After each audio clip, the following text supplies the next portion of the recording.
दोस्तों, क्या आप जानते हैं कि हमारे देश में 100 से भी ज्यादा यूनिकॉर्न स्टार्टअप्स है। यूनिकॉर्न मतलब ऐसी स्टार्टअप कंपनी जिसकी वैल्यूएशन $1 बिलियन क्रॉस कर चुकी है, मतलब इंडियन करेंसी में 8,000 करोड़ रुपए। लेकिन ये बहुत आश्चर्य की बात है ना कि उसमें से सिर्फ 17 कंपनी ही प्रॉफिटेबल है, बाकी सारी कंपनी लॉस में ऑपरेट कर रही है। और जितने भी स्टार्टअप्स हमारे देश में रजिस्टर्ड होते हैं उसमें से 95% स्टार्टअप्स पहले ही 5 साल के अंदर खत्म हो जाते हैं। बाकी जो 5% स्टार्टअप्स बचे हैं उसमें से भी 95% लगभग आने वाले 5 साल में खत्म हो जाते हैं। तो इतना ज्यादा फेलियर रेट क्यों है इंडियन स्टार्टअप्स का? तो दोस्तों, इस वीडियो के अंदर मैं ऐसे 12 रीजंस बताऊंगा जिसके कारण एक स्टार्टअप फेल हो जाता है। और ये सिर्फ एक स्टार्टअप की बात नहीं है, मोस्ट ऑफ द बिजनेसेस के साथ में भी यही हाल होता है। तो इस वीडियो को आप देखिए और समझिए क्या इसमें से कोई गलती आप तो नहीं कर रहे हैं अपने बिजनेस के अंदर। चलिए इस वीडियो को शुरू करते हैं। तो इसमें सबसे पहला रीजन है आइडिएशन फेलियर। कई बार स्टार्टअप फाउंडर्स एक्साइटमेंट के कारण इस तरह का एक आइडिया के ऊपर वर्क करने लग जाते हैं जो शायद प्रैक्टिकल नहीं हो। इस तरह का एक केस यूएस के अंदर भी हुआ था। स्टार्टअप फाउंडर ने ये क्लेम किया था कि वो ब्लड की एक ड्रॉप से 100 से भी ज्यादा तरह के टेस्ट को कर पाएंगे उनकी एक मशीन के थ्रू। उन्होंने एक प्रोटोटाइप भी बनाया, लेकिन बाद में पता चला कि वो सारे रिपोर्ट्स फेक थे और ये सारे फेक क्लेम किए गए थे। बाद में उनके ऊपर काफी सारे केसेस भी हुए। तो सबसे पहले ये देखना जरूरी है कि जो आइडिया के ऊपर काम करने वाले हैं क्या वो आइडिया प्रैक्टिकली पॉसिबल है। अगर वो प्रैक्टिकली पॉसिबल नहीं है तो फिर वो स्टार्टअप फेल होगा ही होगा, क्योंकि आइडिया तो हमारे देश में हर आदमी के पास में आता है।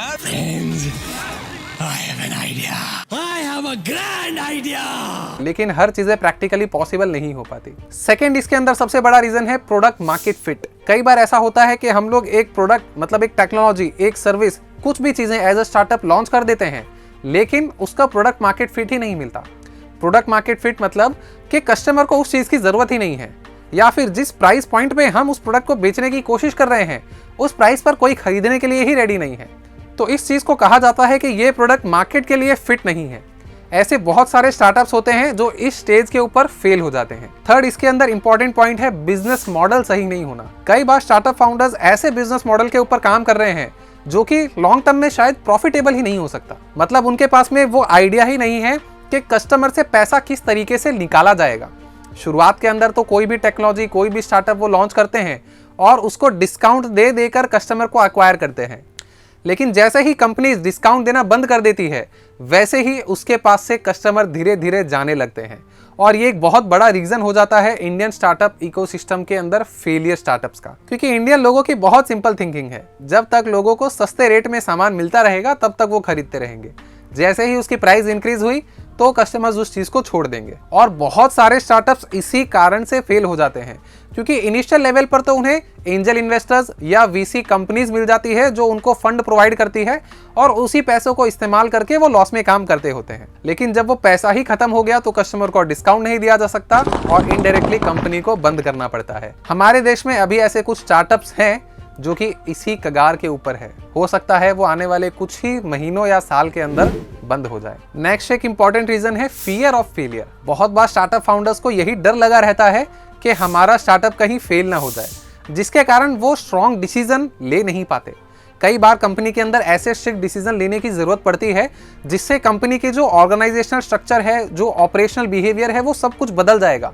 लेकिन कई बार स्टार्टअप फाउंडर उस चीज़ को लेने से डरता है कि कहीं मेरे एम्प्लॉय छोड़कर नहीं चले जाएं, कहीं मेरे इन्वेस्टर्स नाराज नहीं हो जाए। इन चक्कर में वो डिसीजन ही नहीं ले पाता। और अगर एक स्टार्टअप फाउंडर डिसीजन ही नहीं लेगा तो फिर वो उसको ग्रो करने के लिए कैसे डिसीजन ले पाएगा। और इसी चक्कर में कई बार स्टार्टअप्स फेल हो जाते हैं। नेक्स्ट इसके अंदर पॉइंट आता है लीगल और रेगुलेटरी चैलेंजेस। कई बार स्टार्टअप्स और बिजनेसेस के ऊपर इस तरह की लीगल ऑब्लिगेशन आ जाती है कि वो अपने बिजनेस को ग्रो करने में ध्यान नहीं दे पाता। उसकी जगह वो जो भी ऑपरेशनल और लीगल चीज़ें हैं उसी के अंदर फंस कर रह जाता है।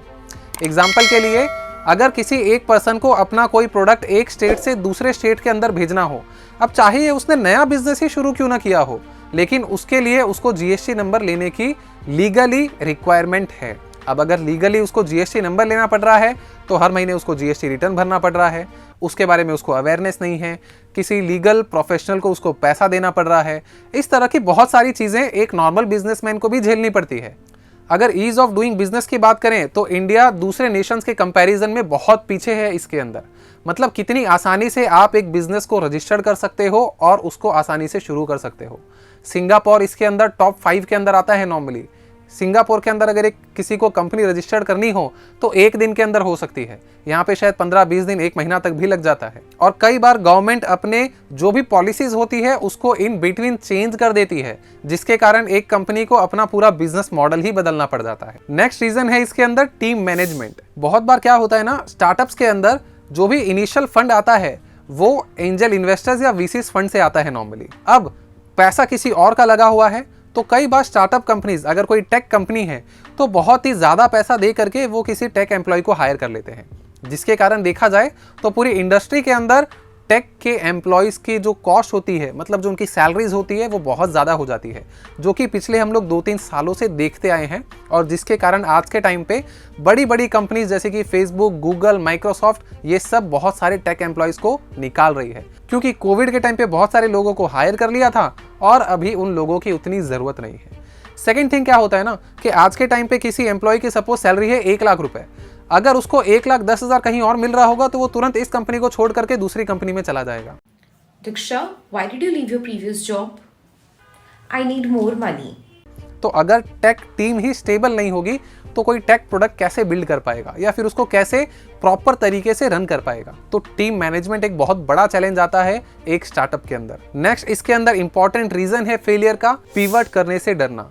कई बार क्या होता है, एक स्टार्टअप जिसने एक आइडिया के बेसिस पे पूरे टेक्नोलॉजी या प्रोडक्ट को डेवलप किया, अब अगर वो प्रोडक्ट मार्केट फिट नहीं बैठ रहा, मतलब अगर लोगों को उस चीज की जरूरत नहीं है, तो ये चीज स्टार्टअप्स के लिए जरूरी है कि वो अपने टेक्नोलॉजी के अंदर या फिर अपने ऑपरेशनल के अंदर या जो उनके प्रोडक्ट्स हैं उसको चेंज करें, उसको लोगों की जरूरत के हिसाब से बनाएं। लेकिन वो पिवट करने से डरते हैं क्योंकि कहीं ना कहीं उसके ऊपर इन्वेस्टर्स का प्रेशर भी होता है कि भाई हमने आपको इतना पैसा दिया और वो पूरा पैसा आपने वेस्ट कर दिया, अभी आप और पैसा मांग रहे हो। क्योंकि अगर हमें पिवट करना है, कुछ चेंज करना है, कुछ नई टेक्नोलॉजी बनानी है, तो फिर हमें वापस से पैसों की ज़रूरत पड़ेगी। और उस चक्कर में एक स्टार्टअप फाउंडर सही डिसीजन नहीं ले पाता क्योंकि वो पिवट करने से डरता है। और ये भी एक बहुत बड़ा रीज़न हो जाता है स्टार्टअप्स के फेलियर का।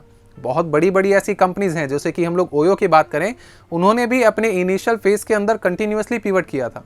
ऐसी कोई कंपनी या स्टार्टअप बनी ही नहीं है जो कि पिवट किए बिना कंटिन्यूअसली एक ही आइडिया के ऊपर ग्रो हो सके, क्योंकि over the period of time जो भी मार्केट होता है, सर्कमस्टेंसेस होते हैं, उसके अंदर चेंज आता है। तो उसके हिसाब से आपको अपने बिजनेस के अंदर भी चेंज लाना पड़ेगा। ये चीज़ आप अपने आप से पूछिए, क्या आप अपनी बिजनेस की रिक्वायरमेंट के हिसाब से अपने बिजनेस में चेंज कर रहे हैं? सारी दुनिया आज ऑनलाइन की तरफ जा रही है, क्या आप अपने बिजनेस को ऑनलाइन मूव कर रहे हैं? कई लोग बोलेंगे कि मुझे मार्केटिंग करना नहीं आता, मैं ऑनलाइन कैसे जाऊं? हमारी कंपनी आपको खुद की एक वेबसाइट भी बना कर देती है और साथ ही में अगर आपको डिजिटल मार्केटिंग सीखनी है तो वो भी सिखाती है। फेसबुक और इंस्टाग्राम मार्केटिंग किस तरीके से कर सकते हैं उसका पूरा एक कोर्स है, हिंदी भाषा में है, 7 घंटे का रिकॉर्डेड कोर्स है, प्राइस सिर्फ 599 है। अगर आप अपने बिजनेस को ग्रो करना चाहते हैं तो डिस्क्रिप्शन को ज़रूर चेक कर लीजिएगा और देखिएगा कि क्या आप अपने बिजनेस के अंदर चेंज कर रहे हैं ताकि वो समय के हिसाब से बदल सके। नेक्स्ट इसके अंदर एक रीज़न है इनएफिशिएंट फाइनेंशियल मैनेजमेंट। बहुत बार क्या होता है, स्टार्टअप्स अपने पैसों को सही तरीके से मैनेज ही नहीं कर पाता। ये सिर्फ एक स्टार्टअप्स की बात नहीं है, बिजनेसेस की भी बात है। अगर कोई बिजनेस पैसा कमा रहा है तो वो कई बार प्रॉपरली अकाउंटिंग के ऊपर ध्यान नहीं देता। इसके अंदर ये चीज़ भी आती है कि अगर किसी चीज़ के ऊपर, कोई प्रोडक्ट, सर्विस, एम्प्लॉय, रिसोर्सेज, किसी के भी ऊपर अगर कम पैसे में काम चल सकता था, लेकिन फिर भी ज़्यादा पैसा दे करके हम लोग उसको कई बार एक्वायर कर लेते हैं। सोचते हैं बहुत पैसा पड़ा है, हमारा काम निकलना चाहिए, कंपनी प्रॉफिट कमा रही है, क्या प्रॉब्लम है? और इस तरीके से कई बार स्टार्टअप्स इसके अंदर लॉस में चले जाते हैं। तो आप अपने बिजनेस के अंदर देखिए कि क्या आप भी इस चीज़ के तो शिकार नहीं बन रहे, क्या आप भी अननेसेसरी जगह पर ज़्यादा खर्चा तो नहीं कर रहे। अगर बिजनेस को बढ़ाना है, उसके लिए कुछ सीखना है, तो वहाँ पे आप खर्च करिए, लेकिन ऐसी चीज़ें जिसकी ज़रूरत नहीं है, कई बार उसके अंदर भी पैसा खर्च करके स्टार्टअप्स और बिजनेस ओनर्स फंस जाते हैं। नेक्स्ट और one of the most important reason है फेलियर का, मार्केटिंग नहीं करना। कई बार बिजनेसेस ये सोचते हैं कि भाई मेरा प्रोडक्ट इतना अच्छा है, ये तो अपने आप बिक जाएगा, इतने सस्ते में मैं दे रहा हूँ, ये तो अपने आप बिक जाएगा, कस्टमर भागा भागा आएगा। लेकिन ये चीज़ को ध्यान रखिए, जो दिखता है वही बिकता है। अगर आप अपने प्रोडक्ट या अपनी सर्विसेज को कस्टमर तक पहुंचाएंगे नहीं तो कस्टमर को उसके बारे में कभी पता नहीं चलेगा। तो मार्केटिंग करना बहुत ज़रूरी है, सही तरीके से मार्केटिंग करना बहुत ज़रूरी है। जैसे कि कोई भी बिजनेस हो, चाहे फिजिकल बिजनेस हो या फिर डिजिटल बिजनेस हो, कस्टमर तो सभी को चाहिए और मेरा ये जो मार्केटिंग का कोर्स है ये आपको बहुत हेल्प कर सकता है आपकी दुकान के अंदर भी कस्टमर को लाने के लिए, और अगर आपकी कोई ऑनलाइन स्टोर है तो उसके अंदर भी कस्टमर लाने के लिए। तो आप अपने बिजनेस के अंदर चेक करिए, क्या आप रेगुलर मार्केटिंग करते हैं अपने बिजनेस को बढ़ाने के लिए। अगला रीजन है फेलियर का, डोंट वांट टू लर्न।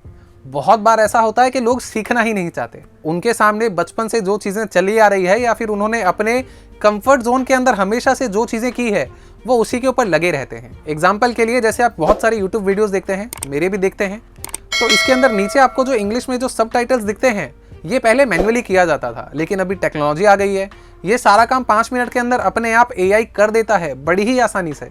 तो इसके अंदर मुझे किसी और को पैसा देने की जरूरत नहीं है, इंग्लिश ट्रांसलेशन की जरूरत नहीं है, मतलब मैं टेक्नोलॉजी को यूज कर रहा हूँ। इसी तरीके से हर बिजनेस के अंदर कहीं ना कहीं किसी न किसी तरीके से टेक्नोलॉजी को इस्तेमाल किया जा सकता है। आप देखिए कि आपके बिजनेस के अंदर क्या चैलेंजेस आते हैं, उन चैलेंजेस को आप गूगल के ऊपर, यूट्यूब पे सर्च करिए, क्या उसके रिलेटेड कोई टेक्नोलॉजी अवेलेबल है जो कि उस काम को आसान कर सके। सिर्फ टेक्नोलॉजी की ही बात नहीं, चाहे मार्केटिंग हो, चाहे मार्केट सर्वे हो, चाहे कोई भी चीज हो, हर चीज के अंदर आपको सीखते रहना बहुत जरूरी है। अगर आपने सीखना बंद कर दिया है तो ये मान लीजिए कि आने वाले कुछ ही समय में आपका बिजनेस बंद हो सकता है। एक और इसके अंदर फेलियर का रीजन आता है प्राइसिंग कॉस्ट इम्बैलेंस। स्टार्टअप्स तो ये गलती करते ही हैं क्योंकि उनके पास में तो इन्वेस्टर्स का पैसा होता है, कम कॉस्ट में भी वो चीजों को बेच रहे होते हैं और इनडायरेक्टली लॉस करके बंद कर देते हैं एक टाइम पे कंपनी को। बट कई बार ये गलती स्मॉल बिजनेसमैन भी कर बैठता है, उसको एक्चुअली ये पता ही नहीं होता कि जो भी प्रोडक्ट या सर्विस मैं बेच रहा हूँ इसकी कीमत मेरे लिए क्या पड़ी है, क्योंकि अगर जब तक खुद के लिए कॉस्ट नहीं पता चलेगी कस्टमर को प्राइस कैसे बताएगा। नॉर्मली सबकी थिंकिंग कैसे होती है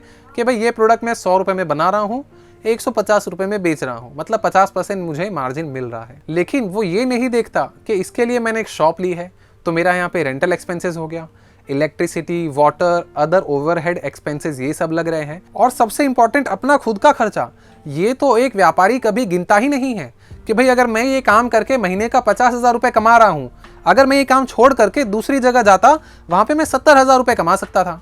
इसका मतलब क्या हुआ, मैं 20,000 रुपए हर महीने नुकसान कर रहा हूं। तो क्या आप इस अपॉर्चुनिटी कॉस्ट को भी गिनते हैं? अगर आप सही तरीके से एक कॉस्ट नहीं निकाल सकते तो आप कस्टमर को शायद गलत प्राइस में प्रोडक्ट बेच रहे हैं, और इस तरीके से लॉन्ग टर्म में आप सर्वाइव नहीं कर पाएंगे। सबसे बड़ा रीजन जो आज के टाइम पे स्टार्टअप्स फेलियर का कारण है वो है नई फंडिंग नहीं मिलना। ऐसी बहुत सारी स्टार्टअप कंपनीज हो गई है हमारे देश में जिसकी वैल्यूएशन $1 बिलियन है, लेकिन अब उनको नई फंडिंग मिलनी बंद हो गई क्योंकि इतना करोड़ों रुपए वो बिजनेस के अंदर जला चुके हैं।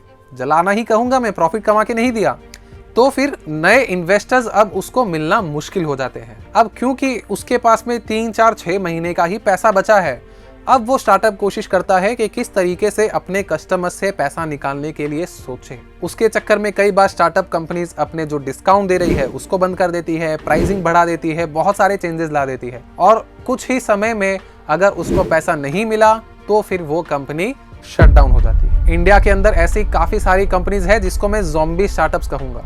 ज़ॉम्बी मतलब जो सिर्फ सर्वाइवल कर रही है, काम नहीं कर रही।